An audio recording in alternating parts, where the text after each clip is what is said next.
Doctor مالک بلوچ صاحب، آپ کا صوبے میں کی بڑے واقعات بھی ہمارے میڈیا کی زینت نہیں بنتے، ایک ایسے سے ہیں تو آپ کا اپنا ایک قومی سفر بھی بڑا دشوار ہے، لیکن اس ملک کی عمومی جمہوری جدوجہد کا کیا مستقبل ہے، آپ سے سننا چاہیں۔ شکریہ جی۔ سب سے پہلے میں منتظمین کا مشکور ہوں کہ ان لوگوں نے نذیر عباسی کی اس دن کی مناسبت سے یہاں جمع ہوئے ہیں۔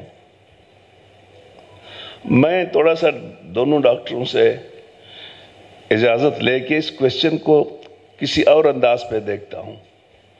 یہ بڑا آسان ہے کہ پولیٹیکل پارٹی کمپرومائزڈ ہے، میں بھی ایگری کرتا ہوں، پی ڈی ایم میں رہا ہوں، ایم آر ڈی میں بھی رہا ہوں، اپوزیشن میں بڑے اچھے لگتے ہیں، جب موقع مل جاتا ہے سب کمپرومائز۔ میں یہ سوال اب تمام دوستوں کے سامنے رکھتا ہوں کہ کیا نذیر عباسی کے فکری دوست بھی کمپرومائز ہو چکے ہیں؟ اگر نہیں تو سکسٹیز کے بعد، سیونٹیز کے بعد وہ علاقے جو جدوجہد کے، ترقی پسند جدوجہد کے ایپی سینٹر تھے، جمہوریت کے ایپی سینٹر تھے، ان میں وہ ترقی پسندانہ جدوجہد کہاں گئی؟ This is a big question۔ میں دوسروں پہ تنقید تو کر سکتا ہوں، کیا ہم جس فکر کے دعویدار ہیں، ہم نے عوام کو جوڑنے کے لیے دن رات محنت کی ہے؟ تو کیونکہ کراچی کی جو ترقی پسند حلقے ہیں، ہم ان سے بخوبی واقف ہیں، اور 60 سے نہیں، کم از کم 70 سے تو ہم ہر چیز کو بڑے قریب سے دیکھ رہے تھے۔ میرا گزارش ہے تمام دوست جو بیٹھے ہوئے ہیں، وہ اپنے آپ کو ری وزٹ کرے، اور جو کمپرومائزز، کیونکہ میں نے پیپلز پارٹی کے ساتھ بھی کام کیا ہے، نون کے ساتھ بھی کام کیا ہے، میری اپنی ایک ایڈنٹیٹی ہے، میں ان پہ تنقید نہیں کرتا ہوں، کیونکہ میں ان کو معذرت کے ساتھ قریب سے میں نے دیکھا ہے ان کو۔ یہ جو ہم لوگ جو ایک فکر رکھتے تھے جس کی بنیاد عوام، مزدور، کسان اور مظلوم اقوام پہ تھا، وہ بھی بکھر گئے نا۔ ان کو کس نے بکھیر دیا ہے؟ جہاں تک جدوجہد کا تعلق ہے، میں یہ سمجھتا ہوں کہ شاید جتنا مشکلات اس وقت بلوچستان کے سیاسی کارکنوں کو ہے، وہ کہیں پہ بھی نہیں ہے۔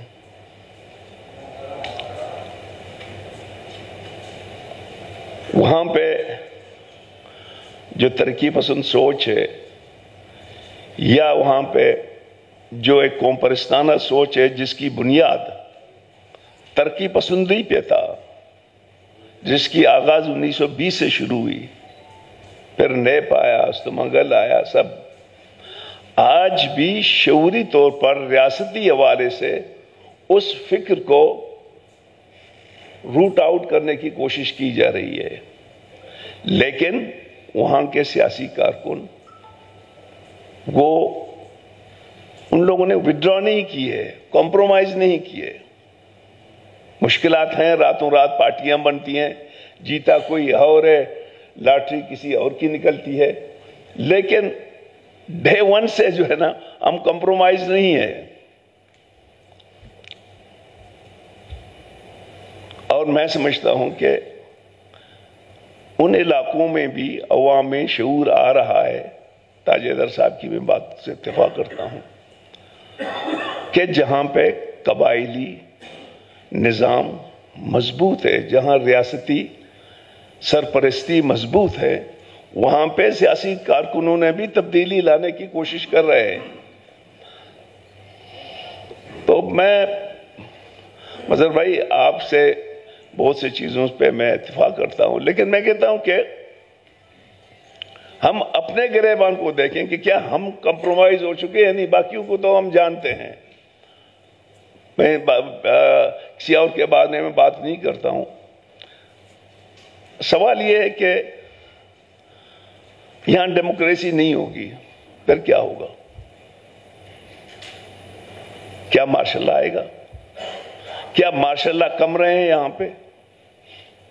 پھر کیا ہوگا؟ طالبانائزیشن ہوگی. طالبانائزیشن ہمارے بہت سے علاقوں میں تو ہو چکا ہے، وہاں کون سا جو ہے نا تبدیلیاں آئیں. پھر کیا بالکنائزیشن ہوگی؟ تو ہمیں جتنے ہم ترقی پسند یا جمہوری لوگ ہیں، ہم کوشش کریں کہ ہم جمہوریت کو استحکام کریں. جو جتنی بھی کمزور ہے، میں سمجھتا ہوں کمزور ہے. جس وقت ہم نے پی ڈی ایم بنائی اور 26 نکات ہم نے ڈال دیا تو ہمارا نقطۂ نظر یہ تھا کہ جب تک نمبر 1 یہی تھا کہ اسٹیبلشمنٹ کی، سیکورٹی ایجنسیوں کی پالیٹکس میں مکمل انخلا، نمبر 1 اس کا تھا. لیکن جب آگے جاتے گئے کمپرومائز ہو گئے. لیکن ہم جو کمزور سیاسی پارٹیاں تھیں، بہت سے تنقید کے باوجود کہ جی ابھی پی ڈی ایم میں کیا رکھا ہے، ہم نے کہا جو کچھ رکھا ہے یا نہیں رکھا ہے، ہمیں پی ڈی ایم میں ہوتے ہوئے بھی اپنا نقطۂ نظر رکھنا چاہیے. بہت ڈیبیٹ ہوئے ہمارے ہاں، پارٹی کے اندر ہوئی، خاص طور پر توصیف صاحب نے تو بہت ڈیبیٹ کی. تو میں سمجھتا ہوں کہ آج بھی جو یہاں نذیر عباسی کے فکر کے دوست بیٹھے ہوئے ہیں، جو ہماری یقین عوام کی بالادستی پہ ہے، پارلیمنٹ کی بالادستی پہ ہے اور انسانی حقوق پہ ہے، ایک ویلفیئر فیڈرل ٹائپ کی جو ہے نا وفاقی حکومت پہ ہے. ہم پولیٹیکل پارٹیاں جا کے عوام کو منظم کریں. جب تک ہم منظم نہیں کریں گے ہمارا یہ رونا دھونا ختم نہیں ہوگا. آپ ان پارٹیوں سے انقلابی مطالبہ کرتے جو انقلابی ہے ہی نہیں. میں 2 منٹ کے بعد ختم کر لوں گا. جب مجھے حکومت ملی مسلم لیگ نون والوں کی مہربانی سے اور پختونخوا ملی عوامی پارٹی کے، تو مجھے جو جتنے دوست تھے ان لوگوں نے اتنی کوشچن کی کہ یہ نہیں ہے وہ نہیں ہے. میں نے کہا یار بھائی میں نے کوئی انقلاب تو نہیں لایا، میری تو سیٹیں 11 ہیں 65 میں سے. تو جتنے عوام نے مجھے مینڈیٹ دیے مجھ سے اتنا کام لے لو نا. آپ کہتے ہیں میں سرمایہ داری کو ختم کروں، جاگیرداری کو بھی ختم کروں، سیکولرزم بھی لاؤں، ہاؤ اٹس پاسبل. تو میں سمجھتا ہوں کہ ہم نے جمہوری جدوجہد سے ہی صوبوں کی حیثیت لی ہے. نیب کی جدوجہد سے ہم نے اپنی وحدتیں لی ہیں. اسی جمہوری جدوجہد سے ہم نے 18ویں ترمیم لی ہے.